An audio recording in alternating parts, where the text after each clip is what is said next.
What's up, everybody? Welcome to a Let's Play for Lords of the Fallen. I'm Greg, and this is Tomas. Hey, Tomas. Hey, how you doing, Greg? I'm good. How are you?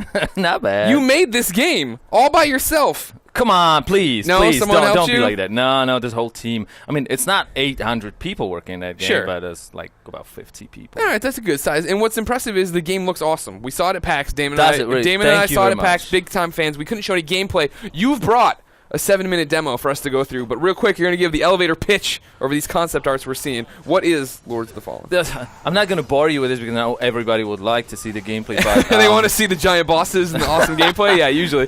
No, I generally feel. I generally think it's fair for the audience to make them comfortable with what this game is. Actually, we're an action RPG set in medieval fantasy kind of setting. I think a lot of people feel comfortable and kind of familiar with this. But because we're an action RPG, we're a game that is fairly complex in terms of gameplay. In terms of it's let's say it's a combat-centric kind of experience. Well, that's what I liked a lot about the demo. Like when you were showing it at PAX, right? You were talking about the fact that you couldn't run in button mash. You had to be methodical, right? Yes. You had to look at your enemy, understand their weaknesses, and go and counter them. Yes, we really believe that it can be extremely fun if you base the entertainment, the fun of playing at certain games on that, on learning that. Right. We think it can work, and we're actually trying to pull that off with Lords of the Fallen.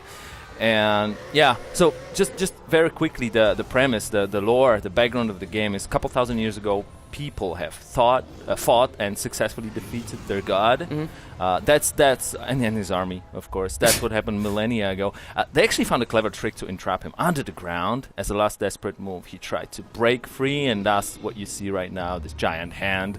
For a lot of people, it's just a symbol of the ancient times. And the demons are back. They're starting to reappear. That's the beginning of our game. We don't know yet why. And here's the hero that we've crafted for this game. His name is Harkin, and it's a concrete personality. It's a predefined guy. He has his face, his story, his looks, and name as well. And he's done a lot of bad things in his life. And to put it short, to make it really, really short, the things that happened to him in life predestined him to be able to look at what is happening from a different angle.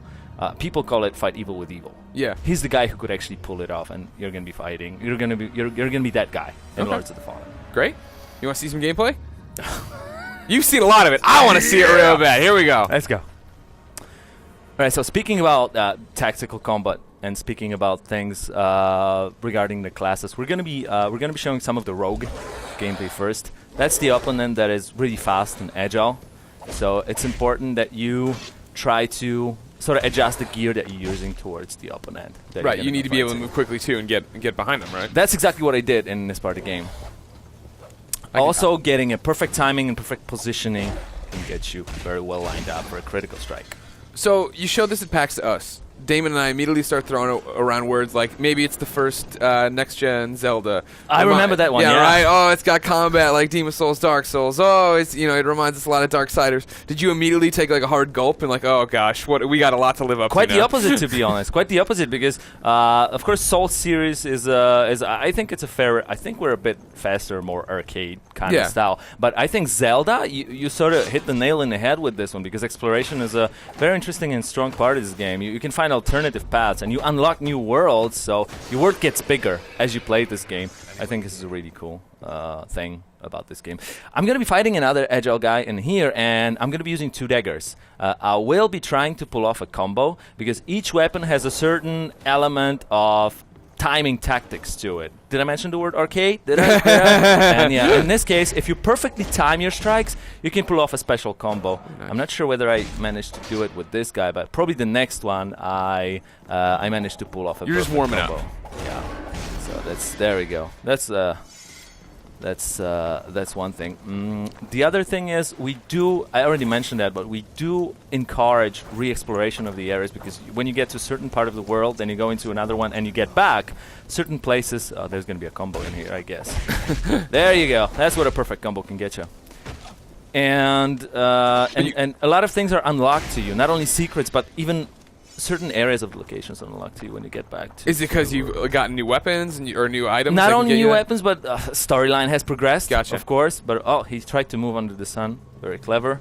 But not that it's going to save him. I think I'm going to utilize a different combo on this guy. in just a second, and then we're gonna save a game. You're gonna see a checkpoint, a save point in here. That's how they're gonna look in Lords of the Fallen. So in terms of, it's action RPG like you were saying or whatever, is it similar to Skyrim where you can come back to these worlds all the time and more stuff's happening, or is it, you've completed this area, you move? I don't want to lie to anybody that we're an open world sandbox kind of game. Sure. It's not that kind of experience. But it's true that we do reward the players who want to seek things that are hidden. Not maybe hidden, but like lying around. We're inside the monastery, by the way, right now. We're going to be showing different, maybe not different class, because class is bound to the magic. We're not covering magic in this presentation, but class is bound to the magical tree. But apart from that, gear, which is totally independent, you can use whatever you want with any class that you have chosen at the beginning. And we're going to be using heavier weapon in here. Well, clearly this guy's coming to help you. He seems like a nice guy. Yeah, he's shake his hand. We're chatting, definitely.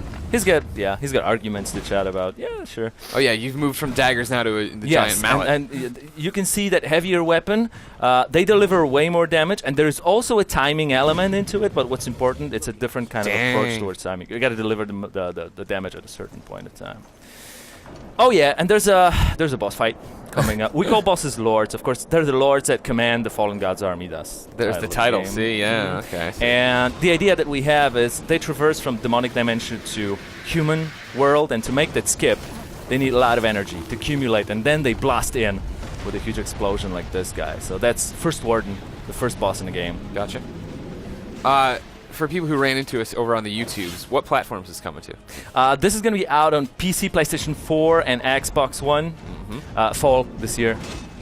There you go. Just a very quick. I don't want to interrupt the boss fight in here, but he won't mind. The way I have sort of tried to play it is I'm sort of trying to showcase how we believe the players are going to be learning to fight the bosses, because there are weak spots, there are holes in his defenses and in his attacks. At the first part of the fight, I'm trying to find them, to seek them, and to learn them, because that's probably what a lot of people who don't know how to fight the boss are going to be doing at the beginning. And then I'll sort of switch into being way more effective, way deadly, way merciless. I'll try to use everything I know against this guy. Also, I don't know how many of you have noticed, but there are sort of splits, there are sort of fragments of his health bar. That's because we have phased the boss fights, and when a phase of the boss fight changes, something dynamically is introduced into the fight. For example, some of his attacks are changed, some new are introduced. In this case, also the last stage of this fight is going to make the boss lose his shield. It's going to be damaged by us, which means he's going to become a little bit more or less defensive. Gotcha. This became a shockwave right now in the next stage of the fight, by the way. I've changed tactics right now. I'm not going to be pretending that I'm a noob. Sure. Pretend. There you go. How long have you guys been working on this game? We've started in September 2011. Oh, wow. Okay. Yeah, so it's like way over 2 years now. It looks beautiful. Thank you very much. Got to tell it to our art directors. No, just take credit for it. You did it. No, I didn't. There you go. You can actually you can start with dodging. Try to find one look at this guy already tells you that his left side is probably more aggressive, his right side is more defensive. So you can use that by trying to find the weak spots. You can try to find patterns. This is a 4-strike combo, so you can try to remember that. And this strike, for example, has a huge time window after it when you can deliver a lot of damage. This is the last phase. I told you he's gonna become less defensive, but that also means more aggressive. So there's a whirlwind attack that is just introduced. I like that he plays like the players. Whenever I get down to my last bar of health, I'm like, well, got to do this somehow. Just gonna go out there and punch. No, it's really important, especially at this last stage of this fight. I mean, that's the way we call it, not to get greedy, so that you don't try to deal too much damage at too short amount of time, because he could still one-shot you, technically, especially with this strong overhead strike. But luckily, I've played him a couple times already. Sure. A few dozen in your day. Yeah. And there we go. I think I'm almost done with this guy. Don't get greedy, though.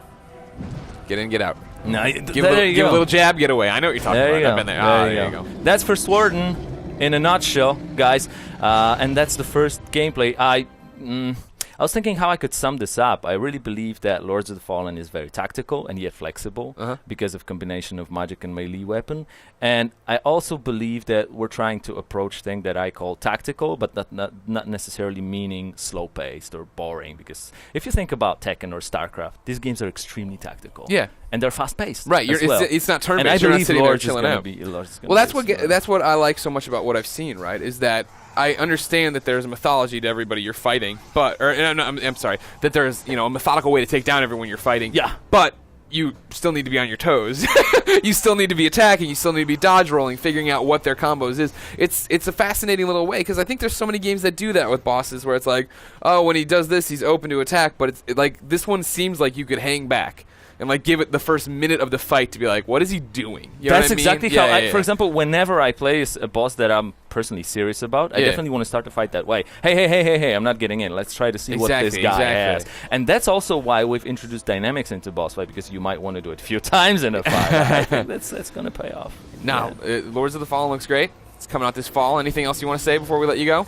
I definitely would like to encourage everybody to follow up on the game. This is the first gameplay footage that we've shown to anybody ever. I'm really thank you for having me. Oh here. my gosh, thank you so much for coming. Well, I've been a big fan since PAX. I'm happy Thank we you get very to finally much, show Greg. it to Thank you people. very much. And we definitely are going to be releasing more gameplay material from now on, because we really do believe that the right way to tell people about this game is to go deep into like tactics, magical, melee combat, and try to explain everything, so that when you fall this year, when you go into a shop and you see Lords on the shelf, you know what you can expect from this game. It's extremely important for us, so we really believe that we want to make the future community of this game comfortable. Well, great.